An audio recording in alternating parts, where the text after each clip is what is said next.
हरे Krishna Krishna Conscious Books YouTube channel में आपका स्वागत है। हम रीड कर रहे हैं श्रील प्रभुपाद लीलामृत। आज हम रीड करेंगे प्रकरण नंबर 18 कार्य आरंभ। स्वामी भक्ति वेदांत संयुक्त राज्य अमेरिका आए और शीघ्र ही न्यूयॉर्क लोअर ईस्ट साइड के आर्चीटाइप स्पिरिचुअल नेबरहुड में चले गए और वहां अविकल रूप में प्राचीन पूर्ण रूप में सुरक्षित मार्ग खंड भारत की स्थापना की। उन्होंने एक स्टोर के अग्रभाग को अपने आश्रम के रूप में अलंकृत किया और उसके भीतर कृष्ण की आराधना की और धैर्य और विनोद प्रियता के साथ दिन प्रतिदिन गायन कीर्तन एवं संस्कृत शब्दावली का भाष्य करते हुए उन्होंने अमेरिका ईस्ट के मानस को अभिव्यक्त करने वाले केंद्र में कृष्ण भावनामृत की नींव डाली। लोअर ईस्ट साइड को अपने अवधान के लिए चुनना कितनी दयालुता, विनम्रता और बुद्धिमत्ता का कार्य था। वह Allen Ginsberg Macmillan Bhagavad Gita Yatharup की प्रस्तावना से। प्रभुपाद का नया पड़ोस निकटवर्ती बोवरी जैसा गया गुजरा न था, यद्यपि यह निश्चित रूप से अनूठा भी न था। उनके स्टोर फ्रंट के ठीक सामने उस पर वाइजर ब्रदर्स तथा पेपर मेमोरियल्स की धुंधली रोशनी से आलोकित प्रदर्शन खिड़कियों के मजार के पत्थरों की एक कतार दिखती थी। वाइजर ब्रदर्स से उत्तर की ओर सैम का भोजनालय था। उसके बाद 4 मंजिली AIR नामक प्राचीन इमारत थी। तब बेंजे होरोविट्स के एक ऐतिहासिक स्तंभ, अधिकतर कब्र के पत्थर और अंत में श्वार्च का स्मशान घर था। अगले ब्लॉक में 43 नवंबर पर घिसी हुई एनवस का साइबान फुटपाथ पर तना हुआ था, जहां प्रोवेजानो लेंजा स्मशान घर था। उसके बाद कास्मोन पार्लेस आयातकर्ता का और कुछ ब्लॉक और आगे जाने पर विलेज ईस्ट थिएटर का स्पष्ट दिखने वाला काले सफेद अक्षरों में लिखा साइन बोर्ड लगा था। स्टोर फ्रंट वाली गली में उसी और एक ब्लॉक आगे नेटिविटी का गिरजाघर था, जो एक 3 मंजिली पुरानी इमारत थी जिस पर नया नीला रंग पुता था और जिसके शिखर पर सुनहरे रंग का क्रॉस लगा था। 6 मंजिला 26 एवेन्यू, जिसका सामने का भाग हरे रंग की अग्नि बचाव सीढ़ी से ढका था, 9 मंजिले निकेरबोकर फायर प्रूफ गोदाम के सामने दबाव खड़ा था। 2nd एवेन्यू पूर्वी मैनहट्टन के लिए यातायात का मुख्य मार्ग था और हुस्टन तथा 2nd एवेन्यू के चौराहे पर लगी स्टॉप लाइन से ट्रकों, टैक्सियों तथा निजी वाहनों का तांता प्रभुपाद के दरवाजे से हर समय गुजरता रहता। बड़े सवेरे से रात तक कारें सर्राटे से निकलती रहती, फिर ब्रेक लगाने की और सिर से सिरा मिलाकर गाड़ी खड़ी रहने की प्रतीक्षा की होड़ चलती रहती। बोपो प्रचंड रूप से बजते रहते, गियर चरमराते रहते, इंजन गड़गड़ाते गरगराते रहते और फिर उनके सराटे से निकल जाने की आवाजें आती रहती। यातायात अत्यंत सघन और चित्त विक्षिप्तकारी था। 26 2nd एवेन्यू में वास्तव में 2 स्टोर फ्रंट थे। उत्तर वाला सिक्का डालकर चलने वाला धुलाई घर था और दक्षिण वाला कभी उपहारों की दुकान पर रहा था, किंतु अब खाली था। दोनों के प्रवेश द्वार संकरे थे। उनकी प्रदर्शन खिड़कियां बड़ी बड़ी थी, किंतु उनका रंग गंधला था। मैचलेस गिफ्ट साइन बोर्ड के नीचे एक 6 फुट वर्णाकार की खिड़की थी, जिसमें कुछ सप्ताह पूर्व दिया स्लाई की डिब्बियां प्रदर्शित की गई थी, जिन पर 30वें और 40वें दशकों के सिनेमा स्टोर की चित्र अंकित थे। उपहारों की दुकान हाल में ही कहीं और चली गई थी और उसकी स्मृति के रूप में केवल मैचलेस गिफ्ट साइन बोर्ड बचा रहा था। दुकान की खिड़की के नीचे फुटपाथ में एक जोड़ी लोहे के दरवाजे थे, जिसके तहखाने और भट्टी घर में ले जाने वाली पत्थर की सीढ़ियां छिपी थी। इस विस्तृत फुटपाथ को विगत वर्षों में विभिन्न आकारों, नापों और विभिन्न समयों में तैयार किया गया था। इसके कुछ भागों में दरारें पड़ गई थी या वे धंस गए हैं और इन दरारों और धंसे भागों में महीन धूल जम गई थी, जिसमें कांच के छोटे छोटे चमकते टुकड़े इकट्ठे हो गए थे। मोड़ पर आग बुझाने वाला पानी का एक बदरंग काला बम्बा था। दोनों स्टोर फ्रंटों के प्रवेश द्वारों के बीचों बीच 26 नंबर के मकान का मुख्य प्रवेश द्वार था। यह प्रवेश द्वार मेल बॉक्सों और अंतः संचारों से भरे एक उपकक्ष में खुलता था और उसके बाद एक तालाबंद अंदर का दरवाजा था, जो एक बड़े हॉल में खुलता था, जिसमें से होकर सीढ़ियों पर या पीछे के आंगन तक जा सकता था।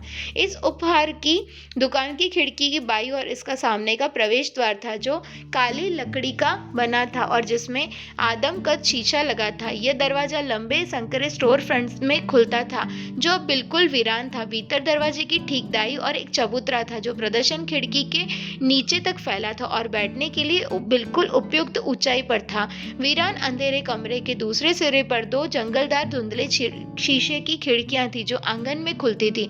बाएं वाली खिड़की की ओर एक छोटा सा हौज था जो एक छोटे से प्रसाधन कक्ष में के बाहर लगा था। प्रसाधन कक्ष का द्वार स्टोर फ्रंट के सामने की ओर था। स्टोर फ्रंट की बाई दीवार का दरवाजा एक बरामदे से जुड़ा था जिससे होकर आंगन में जाया जाता था।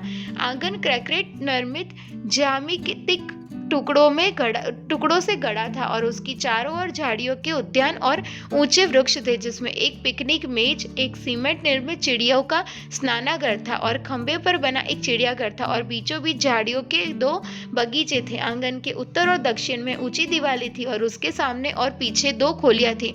ऊपर का खुला आसमान राहत प्रदान करता था। 26 सेकंड एवेन्यू के पिछवाड़े की इमारत से इस आंगन की ओर 2 मंजिले पर स्थित प्रभुपाद का कमरा था जहां अब वे रह सकते थे, कार्य कर सकते थे और पूजा कर सकते थे। अपने बोवरी के मित्रों की सहायता से उन्होंने अपने नए घर को साफ कर लिया था और उसमें वे सुव्यवस्थित हो गए थे। पिछले कमरे में जो उनका ऑफिस था उन्होंने दीवार के सहारे पर एक पतला गद्दा बिछा दिया था जो हाथी छाप वाली चादर से ढका था और इस गद्दे के सामने अपना धातु का बिना पेंट किया हुआ सूटकेस रख दिया था जिसमें वे डेस्क का काम करते थे। इस डेस्क पर उन्होंने अपना टाइपराइटर जमा दिया था और उसकी दोनों ओर अपनी पुस्तकें तथा कागज रख दिए थे। यही उनका कार्य क्षेत्र बन गया था। केसरिया कपड़े में बंधी हुई पांडुलिपियां, श्रीमद् भागवत की प्रतियां और उसकी अल्प निजी वस्तुएं डेस्क के सामने की अलमारी में रख दी थी।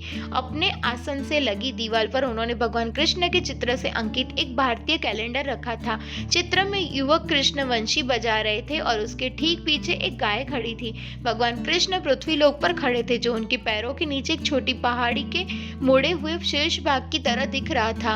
पूर्वी दीवार में 2 खिड़कियां थी जिसमें होकर सवेरे की रंग बिरंगी सूर्य की किरणें अग्नि बचाव सीढ़ी से होकर फर्श पर पड़ती थी।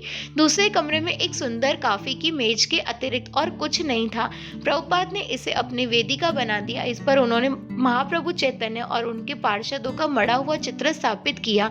दीवार पर चतुर्भुज भगवान विष्णु और अनंत शेष नाग के चित्र वाला एक भारतीय कैलेंडर लटकाया और बोवरी की अटारी की भांति कपड़े टांगने की रस्सी लगाई। दोनों कमरे ताजे रंग गए थे और उनका फर्श साफ सख्त लकड़ी के तख्तों से निर्मित था। स्नानघर स्वच्छ और प्रयोग के योग्य था। संकरा सुसज्जित रसोई घर भी वैसा ही था। प्रभुपाद कभी कभी रसोई घर की खिड़की के पास खड़े हो जाते और आंगन की दीवार के पास निहारते। वे वहां अगले महीने का किराया दे सकने की और किसी व्यवस्था के बिना ही चले आए थे। यद्यपि Carl, Michael, Carol, James, Bill और अन्य लोगों ने प्रभुपाद को यहाँ आने के लिए प्रोत्साहित किया था किंतु उनमें से कईयों के लिए उनके पास नियमित रूप से आना कष्टकर सिद्ध हो रहा था, परंतु उनका सद्भाव उनके प्रति बना रहा और उन्हें आशा थी कि नए लोग उनकी सहायता के लिए यहाँ आएंगे। उनके विचार से प्रभुपाद के अब तक के स्थानों में यह सर्वोत्तम था। वे यहाँ अधिक सुविधा अनुभव करते थे। पैराडॉक्स में बिल स्वामी जी के नए स्थान का प्रचार करने लगा। लोअर ईस्ट साइड में परिवर्तन और मानवीय यंत्रणा का इतिहास उतना ही पुराना है जितना न्यूयॉर्क का। प्रभुपाद के वहां पहुंचने के 300 वर्ष पहले वह पीटर स्टूलवेसेट की जागीर का एक अंग था। टॉम्पकिंस स्क्वायर पार्क आज का सीमा चिन्ह, उस पर एक लवण कच्छ था जिसे स्टूवेसेट का कच्छियां दलदल कहते थे। लोअर ईस्ट साइड सन 1840 ईस्वी सन में पहले झुग्गी झोपड़ियों की बस्ती बना। अब आइलैंड के आलू आकार के विवश होकर हजारों आयरिश अप्रवासी यहाँ आए और बस गए। 2 दशक बाद वे आयरिश अमेरिका के अगले अप्रवासियों जर्मनों के लिए उदाहरण बन गए जिनकी संख्या उत्तरोत्तर बढ़ती गई और वे न्यूयॉर्क नगर का सबसे बड़ा अप्रवासी समुदाय बन गया। इसके बाद पूर्वी यूरोप के पोल और यूक्रानी यहूदी यहाँ आए और 1900 ईस्वी सन तक लोअर ईस्ट साइड संसार में यहूदियों की सबसे घनी बस्ती का क्षेत्र बन गया। किंतु अगली पीढ़ी में जब यहूदी उपनगरों और आर्थिक उन्नति की ओर बढ़ने लगे तो यह घनी बस्ती बिखरने लगी। इसके पश्चात 1950 ईस्वी सन के दशक में पोर्टोरिका द्वीप के गरीबी से तंग आकर वहां के हजारों लाखों अप्रवासियों की यहां ईस्ट हार्लेम से आने वालों की भीड़ लग गई। इसके बाद हार्लेम और बेडफोर्ड स्टुवेसेंट से हब्बिशों का आगमन हुआ। इन दोनों नए समुदायों के आप्रवासी पोलो और यूक्रानियों के साथ साथ 2 वर्ग मील क्षेत्र में तंग सड़कों के किनारे चालें बनाकर बस गए, जिसमें 1960 ईस्वी सन के दशक में लोअर ईस्ट साइड की झुग्गी झोपड़ी वाली बस्ती का निर्माण हुआ। तत्पश्चात प्रभुपाद के आगमन के केवल कुछ ही वर्ष पहले लोअर ईस्ट साइड में एक भिन्न प्रकार के झुग्गी झोपड़ी निवासियों का उदय हो चुका था। यद्यपि इस अद्भुत घटना के कई समाज वैज्ञानिक और सांस्कृतिक विश्लेषण किए जा चुके थे, किंतु इसके कारण की अंततः व्याख्या नहीं हो सकी थी कि पक्षियों के विशाल झुंड की भांति अथवा पशुओं के सहज ज्ञान प्रेरित आव्रजन की भांति इनका आव्रजन क्यों हुआ और इसके कुछ ही वर्षों में वे फिर वहां कहाँ गायब हो गए। पहले तो नवागंतुकों में अधिकतर युवा कलाकार, संगीतज्ञ एवं बुद्धिजीवी थे, जैसा कि प्रभुपाद के बोवरी निवास के समय के हिप्पी। बाद में मध्यम वर्ग के अपेक्षित तरुण आने लगे।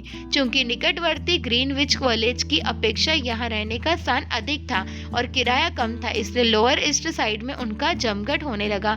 किराया एजेंटों की बोली में उनका नाम ईस्ट विलेज में हो गया। बहुत से तो रहने का स्थान खोजे बिना ही चले आए और उन्होंने चालों के बरामदों में अपने अड्डे जमा दिए थे। सस्ते किराए और स्वच्छंद जीवन की संभावना से आकृष्ट होकर ये मध्यम वर्गीय अपेक्षित तरुण, जो राष्ट्रव्यापी युवक आंदोलन के अग्रव्यूह का निर्माण करने वाले थे और शीघ्र ही जिन्हें प्रचार माध्यमों में हिप्पी नाम मिलने वाला था, अमेरिका के भौतिकवादी समृद्ध जीवन के विरोध में लोअर ईस्ट साइड की झुग्गी झोपड़ियों की जिंदगी बिताने भटक आए थे। नए किशोर भगोड़े मानो नैसर्गिक आह्वान पर व्यस्क हिप्पियों से आ मिले। इन भगोड़ों के बीच पुलिस आई, परामर्शी आई, सामाजिक और कल्याण कार्यकर्ता आए, युवा छात्रावास तथा नशीली दवाओं के परामर्शी केंद्र के लोग आए।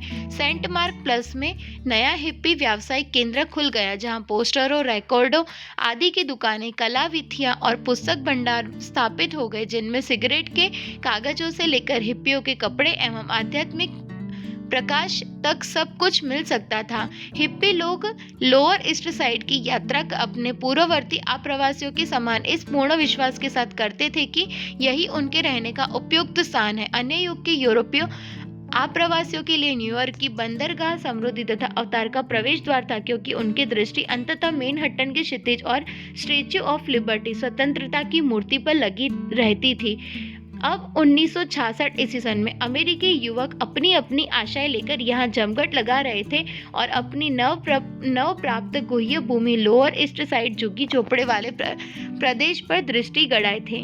एक और हिप्पियों और दूसरी ओर पोर्टोरिको, पोलैंड तथा यूक्रेन से आए लोगों का अस्तित्व असुविधा पूर्वक पूर्ण था। पहले से रहने वाले मूल समुदाय इन नवागंतुकों का विरोध करता था, क्योंकि वास्तव में वे झुग्गी झोपड़ियों में रहने के लिए बाध्य नहीं थे, जबकि मूल समुदाय को वही रहना था। वास्तविकता तो यह थी कि तरुण नवागंतुकों में से बहुत से उन आप्रवासी परिवारों के थे जो मध्यम वर्गीय अमेरिकनों के रूप में अपने आप को स्थापित करने के लिए पीढ़ियों से संघर्ष कर चुके थे। जो भी हो, लोअर ईस्ट साइड में युवकों का यह आगमन उतना ही वास्तविक था जितना वहां पोर्टोरिको वासियों, पोलैंड वासियों और यूक्रेन वासियों का आप्रवासन था। यद्यपि दोनों के अभिप्राय बिल्कुल भिन्न थे। हिप्पी लोग अपने माँ बापों के भौतिक भोग, टेलीविजन और विज्ञापनबाजी के स्वाभाविक सुखों से विमुख हो चुके थे, जिनको मध्यम वर्गीय अमेरिकन अपने जीवन का क्षणभंगुर उद्देश्य बनाए हुए थे। अपने माँ बापों, शिक्षकों, धर्मोपदेशकों तथा जन नेताओं तथा प्रचार माध्यमों से उनका मोह भंग हो चुका था। वे वियतनाम में अमेरिकी नीति से असंतुष्ट थे। वे उन उग्र राजनीतिक आदर्शों के प्रति आकृष्ट हो रहे थे जो अमेरिका को एक ऐसे निर्दय, स्वार्थरत शोषक दानव के रूप में उद्घाटित कर रहे थे, जिससे या तो अपने आप को सुधारना आवश्यक था या फिर नष्ट हो जाना था। और वे वास्तविक प्रेम, वास्तविक शांति, वास्तविक जीवन और वास्तविक आध्यात्मिक चेतना की खोज में लगे हुए थे। श्रील प्रभुपाद के 26 सेकेंड एवेन्यू में आगमन की ग्रीष्म ऋतु तक छठे दशक की महान युवा क्रांति के पहले मोर्चे का प्रवेश लोअर ईस्ट साइड में हो चुका था। यहाँ वे स्वतंत्र थे, सहज गरीबी में रहने के लिए स्वतंत्र थे और कला, संगीत, मादक द्रव्य सेवन और यौनाचार द्वारा अपने आप को अभिव्यक्त करने में स्वतंत्र थे। उन दिनों आध्यात्मिक खोज की चर्चा थी। LSD और मारिजुआना जागरूकता के नए लोगों का द्वार खोलने वाली कुंजियां थी। प्राच्य संस्कृति और प्राच्य धर्मों से संबंधित धारणाओं का बोलबाला था। वे नशीली दवाओं, योग, भ्रातृत्व या मात्र स्वच्छंदता के माध्यम से किसी तरह आध्यात्मिक बोध प्राप्त कर सकते थे। ऐसा माना जाता है कि प्रत्येक व्यक्ति अपना दिमाग खुला रखे और अपने प्रत्यक्ष अनुभव तथा नशीली दवाओं से परिवर्तित चेतना के साथ साथ अपने ग्रहणशील उदार अध्ययन द्वारा अपना निजी सार्वभौम दर्शन विकसित करे। और यदि उनका जीवन निरुद्देश्य प्रतीत हो रहा था तो कम से कम इतना तो था कि उस निरर्थक खेल से निकल हुए खिलाड़ी थे, जिसमें खिलाड़ी भौतिक लाभों के लिए अपनी आत्मा बेच देता है और इस प्रकार ऐसी व्यवस्था का समर्थन करता है जो सड़गल गई है। इस प्रकार 1966 ईस्वी सन में हजारों युवक लोअर ईस्ट साइड की सड़कों पर घूम रहे थे, मात्र नशे में रत या सनकी नहीं। यद्यपि वे प्राय ऐसे होते थे, अपितु वे व्यवस्था तथा लाखों ठेठ अमेरिकनों द्वारा बिताए जाने वाले नित्य प्रति के जीवन की पूर्ण अवहेलना स्वरूप जीवन के चरम उत्तरों की खोज में थे। प्रभुपाद को यह देखकर आश्चर्य हुआ कि अमेरिका जैसा देश, समृद्ध देश, इतने असंतुष्ट युवकों को जन्म दे सकता है। निसंदेह इससे यह भी सिद्ध हो रहा था कि भौतिक समृद्धि, जो अमेरिकी जीवन का प्रमुख लक्षण है, लोगों को सुखी नहीं बना सकी। प्रभुपाद ने अपनी चारों ओर जो असंतोष देखा वह तात्कालिक राजनीतिक, सामाजिक, आर्थिक या सांस्कृतिक कारणों से नहीं था, न ही झुग्गी झोपड़ियों की अव्यवस्थाएं या युवा आक्रोश की सर्व महत्वपूर्ण वास्तविकताएं थी। ये सार्वभौम असंतोष के लक्षण मात्र थे, जिनकी एकमात्र औषध कृष्ण भावनामृत था। उन्हें प्रत्येक व्यक्ति की दुर्दशा के प्रति सहानुभूति थी, किंतु उन्हें सार्वभौम समाधान दिखाई दे रहा था। लोअर ईस्ट साइड आने के पूर्व प्रभुपाद ने अमेरिका में युवा आंदोलनों का कोई अध्ययन नहीं किया था। उन्होंने इतने नवयुवकों के बीच आने की कभी कोई विशेष योजना तक नहीं बनाई थी, किंतु कलकत्ता से चलने के बाद इन 10 महीनों से वे परिस्थितियों द्वारा और या जैसा कि वे समझते थे कृष्ण की इच्छा द्वारा एक स्थान से दूसरे स्थान को स्थानांतरित कर होते हुए रहे। वे अपने गुरु के आदेश से अमेरिका आए और कृष्ण की इच्छा से लोअर ईस्ट साइड आ पहुंचे थे। यहाँ भी उनका उद्देश्य वही था जो बोवरी में था या अपटाउन में या भारत में था। वे अपने गुरु महाराज के आदेश और वैदिक दृष्टिकोण से बंधे हुए थे और ऐसा दृष्टिकोण जिस पर सन 1960 के दशक में होने वाले उग्र परिवर्तनों का कोई असर होने वाला नहीं था। अब यदि ऐसा हुआ कि अमेरिका के सांस्कृतिक वातावरण में घटित कुछ परिवर्तनों के कारण ये युवक अपने प्रति अधिक ग्रहणशील हो तो उसका स्वागत होगा और वह भी कृष्ण की इच्छा से होगा। वास्तव में कलयुग के अशुभ प्रभाव के कारण ऐतिहासिक दृष्टि से यह समय आध्यात्मिक परिष्कार के लिए निकृष्टतम था। हिप्पी क्रांति हो चाहे न हो और श्रील प्रभुपाद वैदिक संस्कृति की जड़ें एक ऐसे देश में जमाने का प्रयत्न कर रहे थे जो उससे कहीं अधिक पराया था, जहां उनके पूर्ववर्ती किसी आध्यात्मिक गुरु ने प्रयत्न किया था। अतः प्रभुपाद अनुमान लगाते थे कि उनका कार्य अत्यधिक कठिन होगा। फिर सामान्य रूप से यह बुरी युग में भी प्रभुपाद के लोअर ईस्ट साइड में आगमन के पहले ही अमेरिकी समाज के उस कलयुगी संस्कृति के विरुद्ध असंतोष और विद्रोह के झटके उठने लगे थे, जिसमें नवयुवकों के झुंड लोअर ईस्ट साइड की गलियों में सामान्य जीवन से परे के विकल्पों और आध्यात्मिक पूर्णता की खोज में घूमते रह लगे थे। अपनी रूढ़िबद्ध भौतिकतावादी पृष्ठभूमि से बिछड़े हुए और अब न्यूयॉर्क के लोअर ईस्ट साइड में एकत्रित हुए ये युवक वही थे जिनमें संयोग से, स्वेच्छा से या देवी विधान से स्वामी जी के स्टोर फ्रंट में कीर्तन और आध्यात्मिक मार्गदर्शन का उपहार पाने वाली भक्त मंडली का निर्माण होना था। स्वामी जी के आगमन पर किसी ने विशेष ध्यान नहीं दिया। पड़ोसी कहते हैं कि किसी नए व्यक्ति ने लॉन्ड्री की बगल वाली उपहार दुकान से ले ली थी। अब खिड़की में एक विचित्र चित्र दिखाई देता, किंतु कोई नहीं जानता था कि उसका तात्पर्य क्या है। कोई राहगीर देखता कि खिड़की पर भगवद गीता की कक्षाओं की सूचना देने वाला एक कागज का टुकड़ा चिपका था। कुछ लोग उसे पढ़ने के लिए रुक जाते थे, पर किसी की समझ में नहीं आता था कि इसका अर्थ क्या है। वे नहीं जानते थे कि भगवद गीता क्या है, और जो थोड़े से लोग जानते भी थे वे यही सोचते थे हो सकता है कि यह योग की पुस्तकों का भंडार हो या इसी तरह की कोई अन्य चीज हो। पड़ोस के पोर्टोरिको वासी खिड़की में हार्वे कोहन के चित्रों को देखते तथा बिना कुछ कहे चले जाते। बगल में मोबिल गैस स्टेशन के मैनेजर को इस बात की बिल्कुल चिंता नहीं थी कि वहाँ कौन आया है, इससे उसके लिए कोई फर्क नहीं पड़ता था।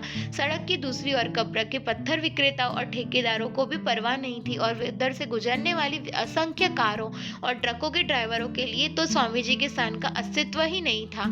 किंतु उसके इर्द गिर्द ऐसे युवक थे जिन्हें चित्रों के कौतूहल होता था और जो खिड़की के पास यह पढ़ने के लिए जाते थे कि कागज के छोटे टुकड़े पर क्या लिखा है। कुछ को तो भगवत गीता के बारे में जानकारी भी थी, यद्यपि भगवान चैतन्य और नर्तकों के चित्रों की संगति वे नहीं समझ पाते थे। कुछ ने सोचा क्यों न स्वामी भक्ति वेदांत की कक्षाओं में चलकर इस मामले के बारे में जानकारी प्राप्त करें। जुलाई 1966 होवर्ड हिलन अपने मार्ट स्ट्रीट के कमरे में हड़बड़ी से में 5th स्ट्रीट स्थित अपने मित्र के घर की ओर जा रहा था, जो एक शांत स्थान था और वहां उसे कुछ शांति मिलने की आशा थी। वह मार्ट स्ट्रीट से होस्टन स्ट्रीट पहुंचा, बाएं मुड़ा और बोवरी के पार भारी यातायात और मार्ग अवरुद्ध करने वाले लावारिसों की लांघता हुआ पूर्व दिशा में 2nd एवेन्यू की ओर चलने लगा। हॉवर्ड, बोवरी पार करने के बाद 2nd एवेन्यू के ठीक पहले मैंने देखा कि स्वामी जी हंसमुख मुद्रा में फुटपाथ पर टहलते चले जा रहे थे। वे अपना सिर ऊपर उठाए हुए थे और उनका हाथ माला की थैली में था। वे मुझे किसी बहुत परिचित चलचित्र के सुप्रसिद्ध अभिनेता जैसे लगे। वे चीर युवा प्रतीत होते थे। वे सन्यासी के परंपरागत केसरिया वस्त्र और विचित्र सफेद नौकीली जूते पहनते थे। हुस्टन की ओर से आते हुए वे मुझे ऐसे लगे मानो अलादीन के चिराग से अकस्मात जिन्न निकल आया हो। 26 वर्षीय हॉवर्ड एक लंबा विशालकाय पुरुष था। उसके बाल लंबे और काले थे, दाढ़ी घनी थी और वह काले फ्रेम वाला चश्मा पहने था। वह ओहायो स्टेट यूनिवर्सिटी में अंग्रेजी का शिक्षक था और हाल ही में भारत की यात्रा से लौटा था, जहां वह एक सच्चे गुरु की खोज में लगा रहा था। प्रभुपाद ने हॉवर्ड को देखा और वे दोनों एक साथ रुक गए। हॉवर्ड के मन में जो पहला प्रश्न उठा वह उसने पूछा, क्या आप भारत से आए हैं? प्रभुपाद मुस्कुराए। ओह हाँ, और तुम? हॉवर्ड, मैंने कहा नहीं, किंतु मैंने बताया कि मैं हाल ही में भारत से लौटा था और उनके देश और हिंदू दर्शन में मेरी बहुत रुचि थी। उन्होंने बताया कि कलकत्ता से आए थे और न्यूयॉर्क में लगभग 10 महीने से रह रहे थे। उनके नेत्र एक शिशु के नेत्र जैसे स्वच्छ और स्नेहपूर्ण थे और हुस्टन स्ट्रीट में गरजते और गरगराते भागते हुए ट्रकों के समक्ष खड़े होने पर भी उनसे ऐसी शीतल शांति फूट रही थी जो उनके आसपास की कोलाहलपूर्ण महानगरी से परे किसी वस्तु में अटल अचल भाव से स्थापित थी। हॉवर्ड उस दिन अपने मित्र के घर नहीं गया। वह मार्च स्ट्रीट में अपने घर अपने सहवासी मित्रों कीथ और वाली के पास लौट गया और उनसे और हर एक से जिसे वह जानता था उस गुरु के संबंध में बताया जो उनके बीच अज्ञात कारणों से प्रकट हुए थे। कीथ और हॉवर्ड भारत हो आए थे। अब वे विभिन्न प्रकार के आध्यात्मिक दर्शनों में तल्लीन थे और उनके मित्र उनके पास आते थे और आत्मबोध के संबंध में वार्तालाप किया करते थे।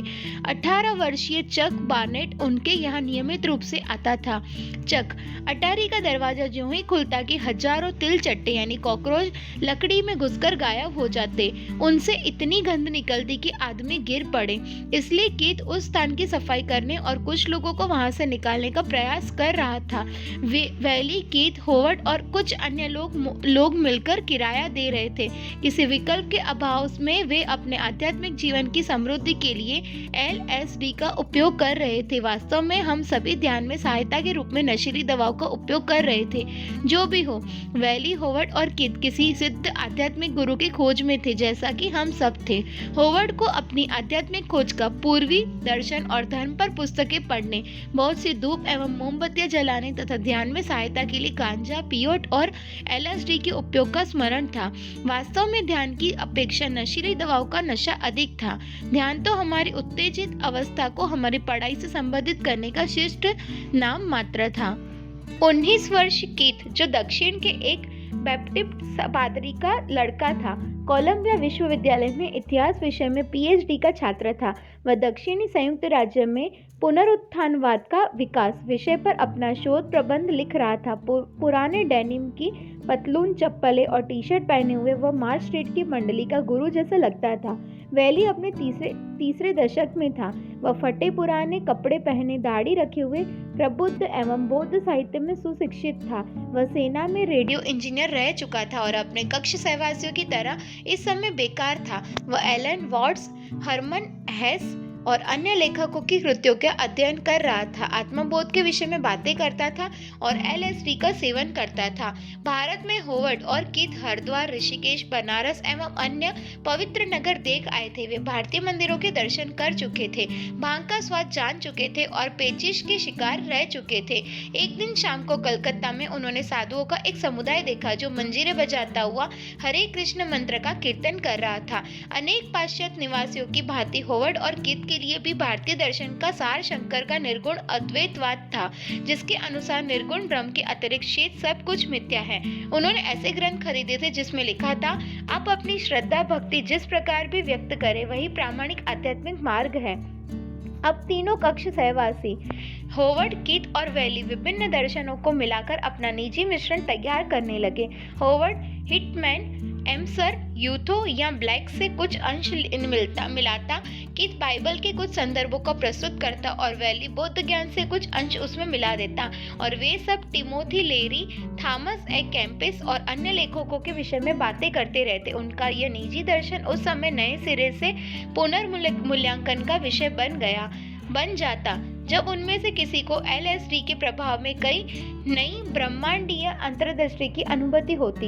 यही वह मंडली थी जिसके पास उस दिन जुलाई में होवर्ड लौटकर आया था। उत्तेजित अवस्था में उन लोगों को स्वामी जी के विषय में बतलाया कि वे कैसे दिखते थे और उन्होंने क्या कहा था। होवर्ड ने बतलाया कि किस तरह एक साथ खड़े होने और बातें करने के बाद स्वामी जी ने उनसे निकट में ही सेकंड एवेन्यू स्थित अपने स्थान का उल्लेख किया था, जहाँ वे कुछ कक्षाएं चलाने योजना बना रहे थे।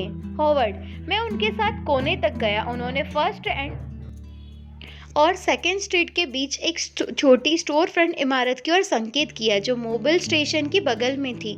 ये कुतूहलपूर्ण वस्तुओं की दुकान रह चुकी थी और किसी ने उसकी खिड़की पर मैचलेस गिफ्ट शब्द लिख रखे थे। उस समय मैं इसका अनुभव नहीं कर सका कि ये शब्द किस तरह भविष्यवाणी जैसे थे। क्या यह अच्छा स्थान है? उन्होंने पूछा। मैंने कहा कि मेरी समझ से हैं। मुझे इसका कोई अनुमान नहीं था कि वे अपनी कक्षाओं में क्या देने जा रहे थे, किंतु मैं यह जानता था कि मेरी सभी मित्र ये जानकर प्रसन्न होंगे कि एक भारतीय स्वामी हमारे पड़ोस में रहने आ रहे थे। बात फैल गई। यद्यपि कार्ल ईयर जेन्स और कुछ अन्य लोगों के लिए बोवरी तथा चाइना टाउन से यहाँ तक आना सरल न था, क्योंकि उनके पास और बहुत से काम थे। उनमें से एक राय डुबोइस, जो 25 वर्ष का था और कॉमिक पुस्तकें लिखता था, बोवरी में प्रभुपाद से मिल चुका था, और जब उसने स्वामी जी के नए स्थान के बारे में सुना तो उसकी इच्छा उनसे मिलने की हुई। जेम्स ग्रीन और बिल एम्स्टीन स्वामी जी को भूले नहीं थे और वे भी वहां आना चाहते थे। पैराडॉक्स भोजनालय अभी भी एक जीवंत संबंध सूत्र बना था और अभिरुचि रखने वाले नए लोगों को आकृष्ट करता रहता था। अन्य लोग भी, जैसे स्टेफन ग्वारिनो, खिड़की पर स्वामी जी का नाम हट देखते थे।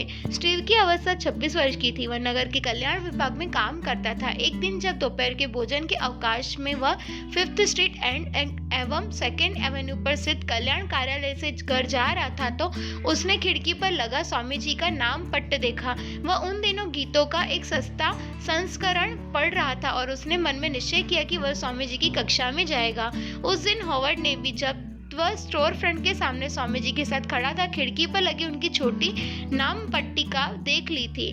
भगवत गीता पर व्याख्यान एसी भक्ति वेदांत स्वामी, सोम, बुध तथा शुक्रवार 7 बजे से 9 बजे सायंकाल। क्या तुम अपने मित्रों को लाओगे? प्रभुपाद ने पूछा। हाँ, होवर्ड ने वादा किया था। सोमवार को संध्या समय, ग्रीष्म ऋतु की संध्या को गर्मी थी और स्टोर फ्रंट में पीछे की खिड़कियां और सामने का दरवाजा पूरे खुला था। बहुत से युवक, जिनमें से कुछ काले डेनिम की पतलूने और चौड़ी घुमिल पट्टियों वाली खुले बटन की खेल की कमीजें पहने थे, जिन्होंने अपने पुराने जूते सामने के दरवाजे पर उतार दिए थे, अब फर्श पर बैठे थे। उनमें से अधिक लोअर ईस्ट साइड से आए थे और यहाँ पहुंचने में किसी को कोई विशेष तकलीफ नहीं उठानी पड़ी थी। वह छोटा सा कमरा खाली था। उनमें न कोई चित्र था, न सामान था, न कालीन था, न कोई कुर्सी थी। केवल कुछ सादी चटाइयां बिछी थी। कमरे के बीच छत से केवल एक बल्ब लटक रहा था। 7 बजे थे और लगभग 1 दर्जन लोग एकत्र हो चुके थे। तब स्वामी जी ने एकाएक एक तरफ का दरवाजा खोला और कमरे में प्रवेश किया। वे कोई कमीज नहीं पहने थे और जो केसरिया वस्त्र उनके शरीर को आवेशित करता था उसने उनकी और वक्षस्थल के कुछ भाग को खुला छोड़ दिया था। उनका रंग चिकना सुनहरा था। अपने मुंडित सर, लंबे कान और गंभीर मुद्रा के कारण वे ध्यानमग्न बुद्ध की प्रतिमा की भांति दिख रहे थे। वे वृद्ध थे, फिर भी उनकी भंगिमा सीधी, अनथक और तेजमय थी। उनका ललाट पीली पट्टी के वैष्णव तिलक से अलंकृत था। उन्होंने बड़ी दाढ़ी वाले होवर्ड को पहचान लिया और वे मुस्कुराए। तुम अपने मित्रों को लाए हो? हाँ, होवर्ड ने अपनी ऊंची गूंजने वाली वाणी में कहा। ओह, बहुत अच्छा। प्रभुपाद ने अपने सफेद जूते उतार दिए और वे एक पतली चटाई पर बैठ गए। श्रोता मंडली की ओर उन्मुख होकर उन्होंने संकेत किया कि सभी लोग बैठ जाएं। कई पीतल के मंजीरों की झाड़ों का वितरण करके उन्होंने संक्षेप में ताल का प्रदर्शन किया। 1 2 3 वे मंजीरें बजाने लगे। उससे आश्चर्यजनक घनघोर की ध्वनि निकलने लगी। उन्होंने गाना आरंभ किया। हरे कृष्ण कृष्ण कृष्ण हरे हरे, हरे राम राम राम हरे हरे। अब श्रोताओं की बारी आई। कीर्तन करो, उन्होंने कहा। कुछ पहले से जानते थे, दूसरों ने धीरे धीरे सीखा और कुछ आवर्तनों के बाद सब एक साथ कीर्तन करने लगे। उनमें से अधिकतर युवक, वहां उपस्थित थोड़ी सी युवतियां कभी न कभी विस्तृत चेतना के नवीन संसार की खोज में आध्यात्मिक यात्रा कर चुके थे। वे निडर होकर तथा अंधाधुंध LSD, पियोट और इंद्रजालिक नवाबी जीवन के भंवरमय वर्जित सागर में प्रविष्ट हो चुके थे। चेतावनियों की उपेक्षा करते हुए उन्होंने हर खतरा मोल लेकर ऐसा किया था। फिर भी उनका सहसा स्व की अतिरिक्त दिशाओं को खोजने, सामान्य स्थिति से आगे बढ़ जाने का उनका औत्सुक्य प्रशंसा के योग्य था। भले ही वे यह न जानते होंगे कि आगे क्या था अथवा वे सामान्य जीवन की सुविधाएं पुनः प्राप्त कर सकेंगे या नहीं। जो भी हो, उन्हें यह जिस भी सत्य की प्राप्ति हुई हो, वे अतृप्त रहते थे।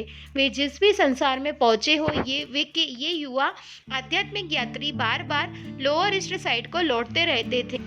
अब वे हरे कृष्ण मंत्र की वानगी ले रहे थे। जब स्वामी जी के मंजीरों और उनकी सुरीली वाणी के कीर्तन एकाएक छलक उठा तो उन्हें तत्काल अनुभव हुआ कि यह कोई बहुत दूर तक पहुंचने वाली वस्तु है, जिन्हें बाह्य यात्रा का यह अच्छा अवसर प्रतीत हुआ और वे स्वेच्छापूर्वक उनके साथ प्रवाहित होने लगे। वे अपने मनों को समर्पित करने और कीर्तन का जो मूल्य था उनकी सीमाओं का अनुसंधान करने को तत्पर हो गए। उनमें से अधिकतर कीर्तन मंत्र का संबंध रहस्यमय उपनिषदों और गीता से पहले ही जोड़ चुके थे, जिनसे उन्हें रहस्यमय शब्दों में आह्वान मिला, शाश्वत चेतना, मोह निवारक। किंतु उन्होंने सोचा, यह भारतीय मंत्र चाहे जैसा हो आने दो, इसकी तरंगे हमें दूर ऊंचाई तक ले जाए। हम इसे ग्रहण करें, इसके प्रभाव का स्वागत करें, इसका जो भी मूल्य चुकाना पड़े इसे आने दो। कीर्तन बहुत सरल और स्वाभाविक लग रहा था। यह मधुर था और इससे किसी को कोई क्षति होने वाली नहीं थी। स्वयं अपने ढंग का यह अभूतपूर्व था। अपने आंतरिक भावावेश में कीर्तन करते हुए प्रभुपाद ने अपनी बहुरंगी भक्त मंडली की ओर देखा। वे अब एक नई दुनिया में कार्यारंभ कर रहे थे।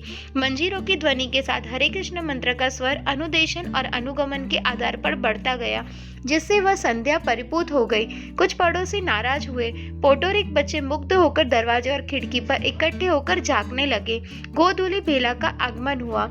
यह प्रार्थना विदेशी थी, फिर भी कोई भी देख सकता था कि एक स्वामी जी उस पुरातन प्रार्थना को ईश्वर की प्रशंसा में गा रहे थे। वह न तो राग था न जाज। स्वामी जी एक पवित्र पुरुष थे जो धर्म का सार्वजनिक प्रदर्शन कर रहे थे, किंतु मिश्रण विचित्र था। एक वृद्ध भारतीय स्वामी एक प्राचीन मंत्र का कीर्तन कर रहे थे और स्टोर फ्रंट से में भरे हुए तरुण अमेरिकी हिप्पी उनके साथ उनको गा रहे थे। प्रभुपाद गाए जा रहे थे। उनका घुटा हुआ स्वर ऊंचे उठा और एक ओर को कुछ झुका था। उनका शरीर भावावेश में कुछ कुछ कांप रहा था। वे पूरे विश्वास के साथ शुद्ध भक्ति में तल्लीन मंत्र के कीर्तन की अगवानी करते जा रहे थे और तरुण उनका अनुसरण कर रहे थे। उधर से गुजरने वाले अधिकाधिक लोग स्टोर फ्रंट की खिड़की और खुले दरवाजे की ओर आकृष्ट होते रहे। कुछ ने उपवास किया, किंतु कीर्तन जोरों पर था। कीर्तन की ध्वनि में मोटर कारों के हार्न भी खो जाते थे। ऑटो इंजनों के स्पंदन और ट्रकों की गड़गड़ाहट जारी थे, किंतु अब वे बहुत दूर लगते थे। किसी का उन पर ध्यान नहीं जाता था।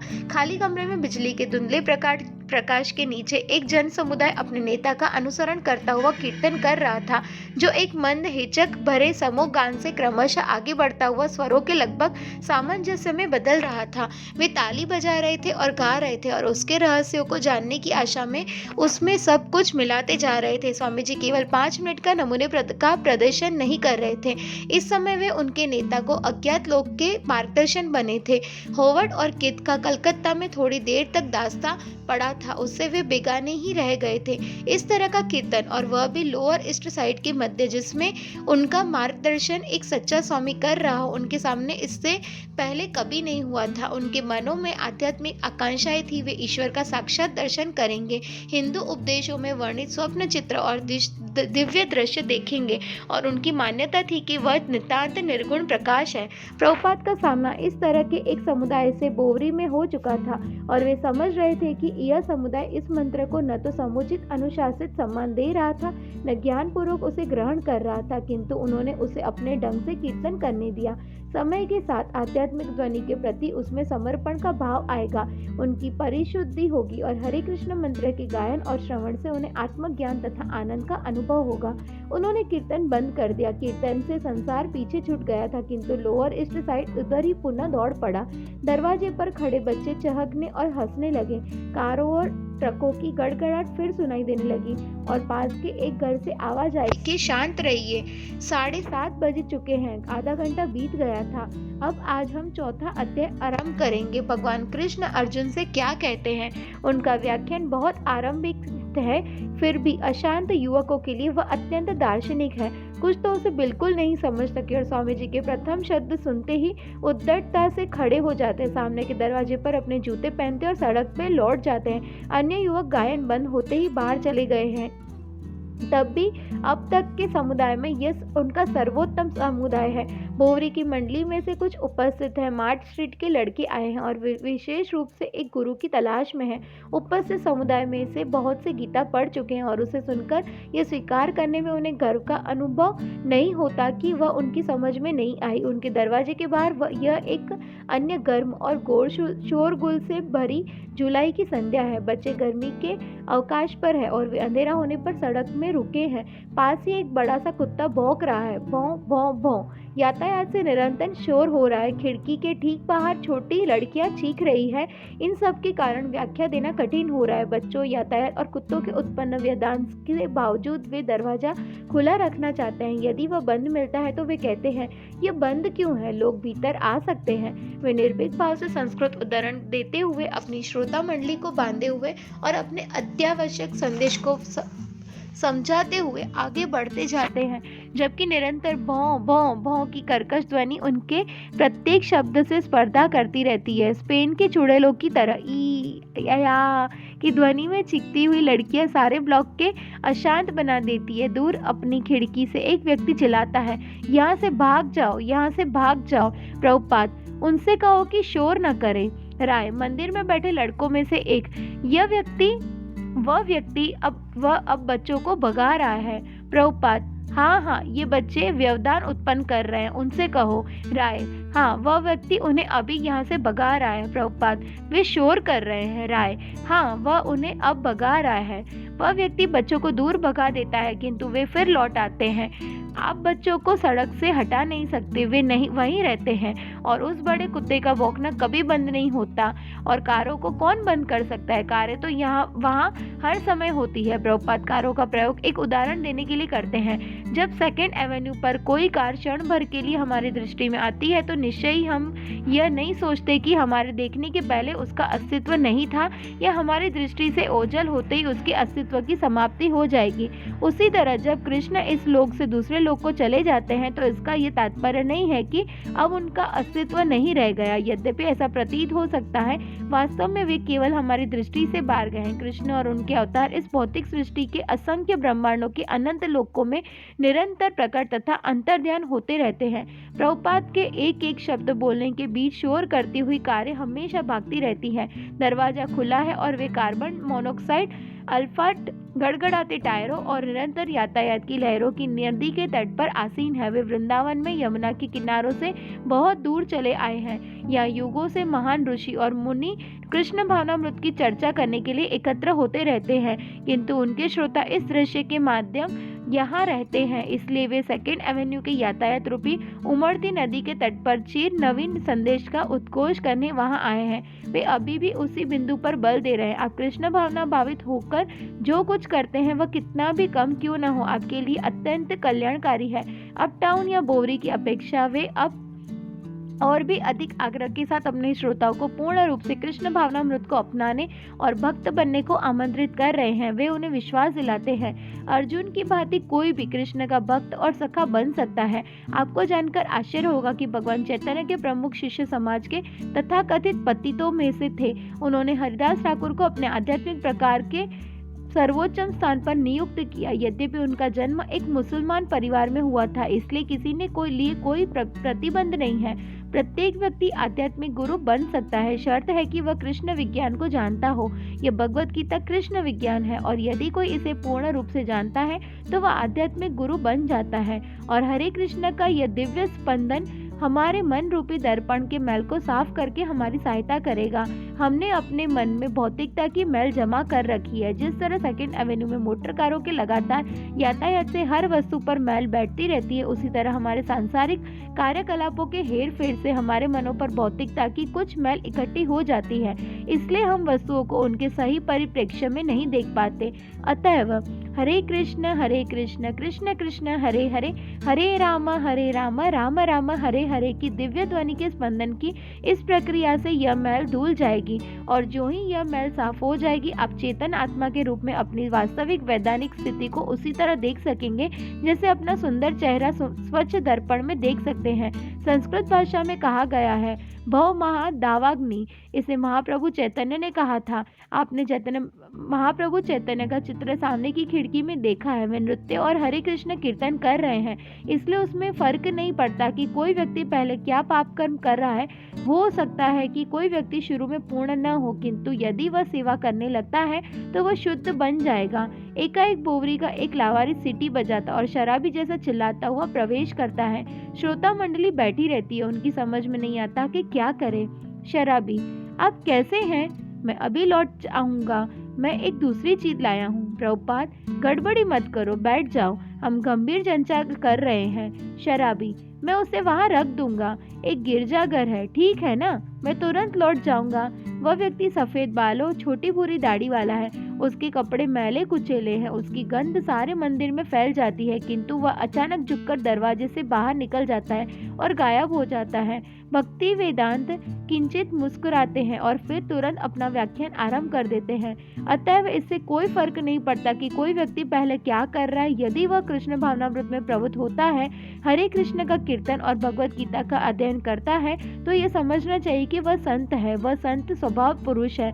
अपि चेसो दुराचारो, इसकी चिंता न करे कि यदि विसंग संसर्गों के कारण उसमें कुछ बाह्य अनैतिक आदतें हैं, इसमें कोई फर्क नहीं पड़ता। किसी तरह व्यक्ति को कृष्ण भावना भावित हो जाना चाहिए और तब धीरे धीरे जो वह कृष्ण भावनामृत की प्रक्रिया का पालन करता जाएगा, वह संत पुरुष बन जाएगा। आदत दूसरा स्वभाव कैसे बन जाती है, इस विषय में एक कहानी है।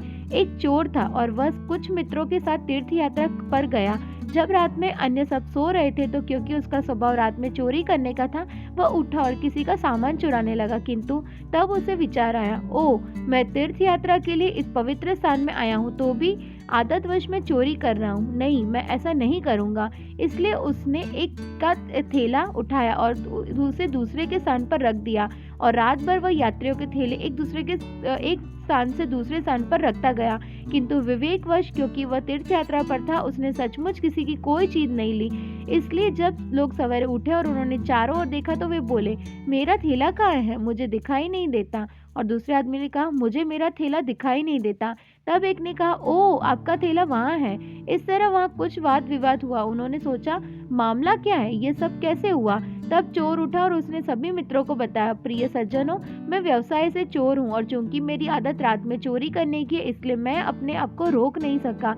किंतु मैंने सोचा, मैं यहाँ पवित्र स्थान में आया हूँ, इसलिए मैं ये नहीं करूँगा। अतः मैंने एक व्यक्ति का थैला दूसरे व्यक्ति के स्थान पर रख दिया। कृपया मुझे क्षमा करें, इसलिए यह आदत की बात है। वह चोर ऐसा करना नहीं चाहता, किंतु ऐसा करने की उसकी आदत है। उसने चोरी न करने का निश्चय कर लिया है, किंतु आदतवश वह कभी कभी चोरी करता है। इसलिए कृष्ण कहते हैं कि ऐसी स्थितियों में जब एक व्यक्ति ने अपनी अनैतिक आदतों को त्याग देने और कृष्ण भावनामृत की प्रक्रिया को अपनाने का निश्चय कर लिया है और संयोग से यदि वह कोई कोई ऐसा कार्य कर भी बैठता है जिसे समाज की दृष्टि में अनैतिक कहा जाता है, तो उस पर ध्यान नहीं देना चाहिए। दूसरे श्लोक में कृष्ण कहते हैं क्षिप्रम भवति धर्मात्मा, क्योंकि उसने कृष्ण भावनामृत के साथ सामंजस्य स्थापित कर दिया, इसलिए निश्चित है कि वह शीघ्र संत बन जाएगा। अचानक पहले वाला अपेक्षित व्यक्ति पुनः लौट पड़ता है और अपने आगमन की सूचना आप कैसे है कहकर देता है। वह कुछ लिए है। वह भीड़ के बीच से अपना रास्ता बनाता हुआ सीधे मंदिर के पिछले भाग तक चला जाता है जहाँ स्वामी जी बैठे हैं। वह शौचालय का दरवाजा खोलता है, उसके अंदर शौचालय के कागज यानी टिश्यू पेपर के 2 पुलिंदे रखता है, दरवाजा बंद करता है और तब सिंक यानी होदी की ओर मुड़ता है। उसके ऊपर कुछ कागजी तौलिए रखता है और शौचालय के कागज के 2 और पुलिंदे तथा कुछ और कागजी तौलिए सिंक के नीचे रखता है। तब वह खड़ा हो जाता है और स्वामी जी तथा श्रोता मंडली की ओर मुड़ता है। स्वामी जी उसे देख रहे हैं और पूछते हैं ये क्या है। अब वह आवारा चुप हो जाता है, उसने अपना काम कर दिया है। प्रभुपाद हंसने लगते हैं और अपने अभ्यागत को जो अब द्वार की ओर बढ़ रहा है धन्यवाद देते हैं। आपको धन्यवाद, आपको बहुत बहुत धन्यवाद। आवारा चला जाता है। प्रभुपाद अपनी श्रोता मंडली को संबोधित करते रहते हैं, जरा देखिए, सेवा करने की प्रवृत्ति स्वाभाविक है, जरा देखिए। वह व्यवस्थित दशा में नहीं है, किंतु उसने सोचा यहाँ कुछ हो रहा है, मैं भी कुछ सेवा करूं, जरा देखिए यह किस तरह स्वयं स्फूर्त है, यह स्वाभाविक। श्रोता मंडली में बैठे नव युवक एक दूसरे की ओर देखते हैं। यह सचमुच कितनी दिव्य बात है। पहले तो पीतल के मंजीरों के साथ कीर्तन, फिर बुद्ध के समान देखते हुए स्वामी जी की कृष्ण के संबंध में वार्ता, और फिर कीर्तन, और अब इस आवारे की यह सनक। किंतु स्वामी जी शांत बने रहते हैं। वे वास्तव में शांत हैं। वे फर्श पर निर्भय बैठे हैं, आत्मा के विषय में अपना दर्शन समझा रहे हैं और हम उनके साथ संत बन गए हैं। वह पुराना शराबी भी संत बन जाता है। लगभग 1 घंटा हो गया है। कुत्ता भौंक रहा है और बच्चे चिल्ला रहे हैं। प्रभुपाद अपने श्रोताओं से, जो अभी आध्यात्मिक जीवन प्रारंभ ही कर रहे हैं, मांग कर रहे हैं कि वे कृष्ण भावनामृत के पूर्णतया समर्पित प्रचारक बन जाएं।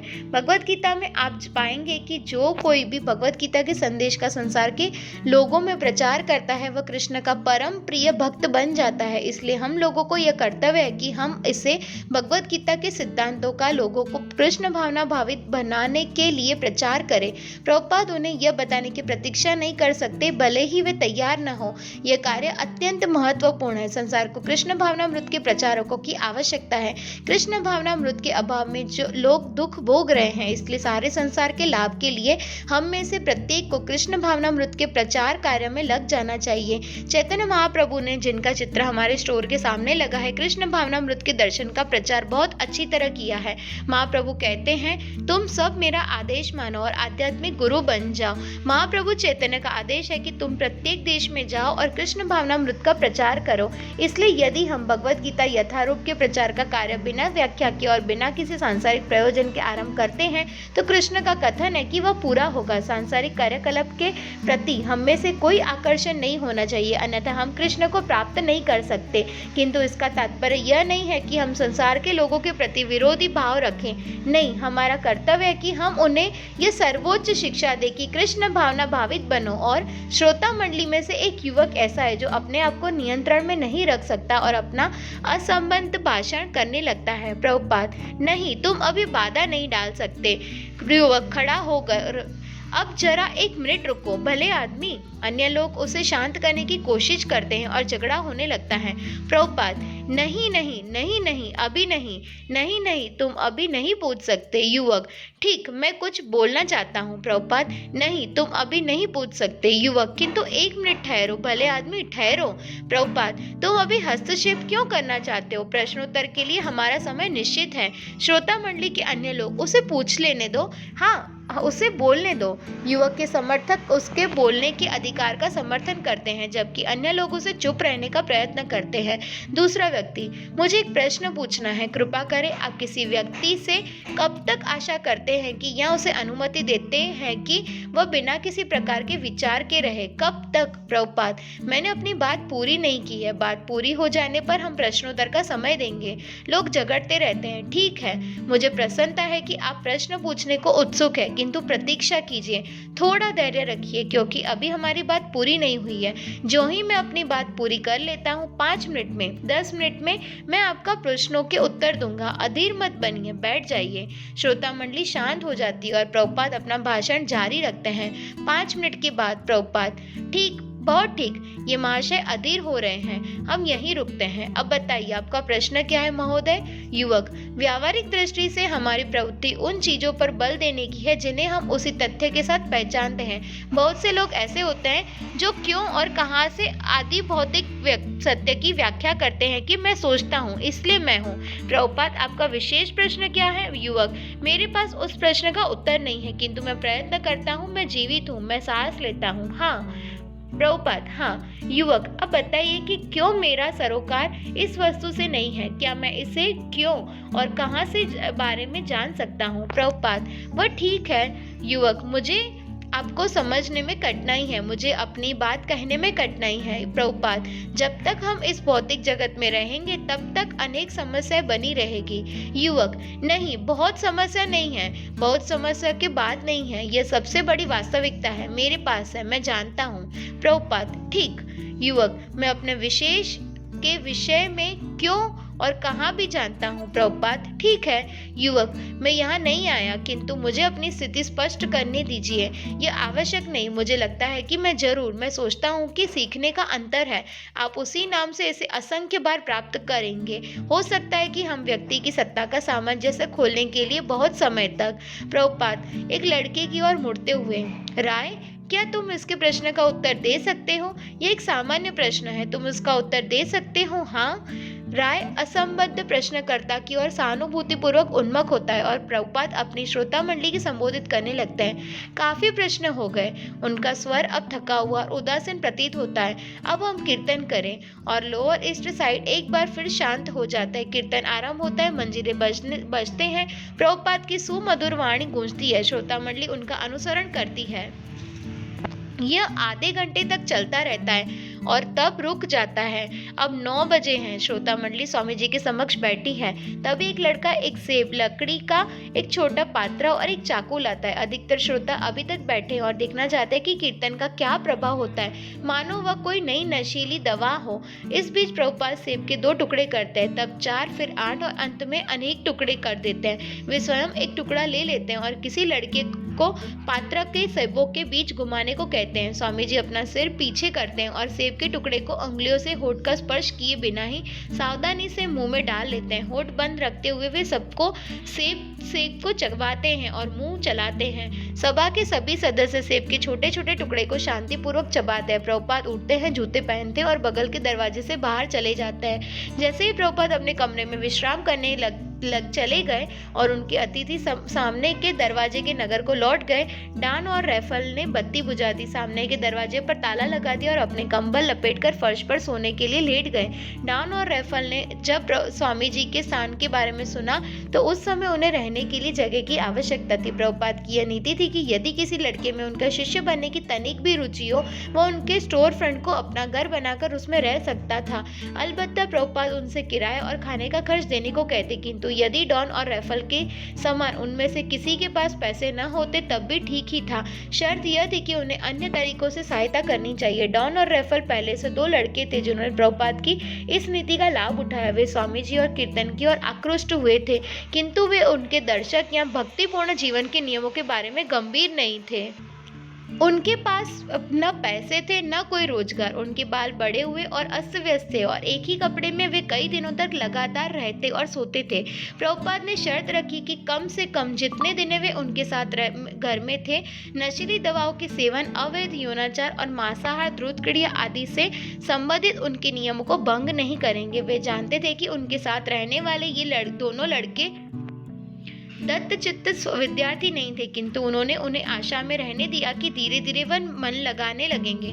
प्रायः कोई न कोई अजनबी यात्री वहां देखने के लिए रुक जाता कि रात बिताने के लिए जगह मिल जाए और डॉन और रैफल उसका स्वागत करते। एक वृद्ध सफेद दाढ़ी वाले भारतीय ने, जो ईसाई हो गया था और विश्व भ्रमण से पर निकला था, जिसके पैर पर पट्टियां बंधी थी, एक बार कई रातें स्टोर फ्रंट के सामने एक लकड़ी की बेंच पर बिताई। कुछ रातें ऐसी भी होती जब 10-10 तक की संख्या में आवारा आवारे स्टोर फ्रंट में शरण खोजने आते और डॉन और रैफल उन्हें यह समझाते हुए प्रवेश दे देते स्वामी जी को कोई आपत्ति नहीं होगी, बशर्ते कि वे बड़े सवेरे जाग जाए। ऐसे आवारे भी वहां ठहरते जिनका मुख्य उद्देश्य मुफ्त भोजन पाना था और सवेरे की कक्षा और अल्पाहार के बाद वे आमतौर से फिर माया के फंदे में चले जाते।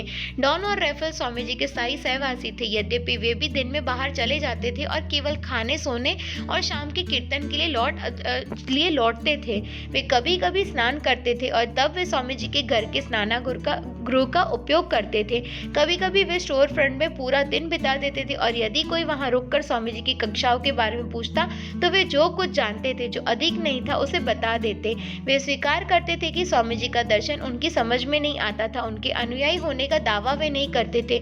यदि कोई स्वामी जी की शिक्षाओं के बारे में जानने का आग्रह करता तो वे सलाह देते, आप ऊपर जाकर उनसे बात क्यों नहीं करते? स्वामी जी इमारत के पीछे के कमरे में रहते हैं, क्यों नहीं आप वहां जाते और उनसे भेंट करते?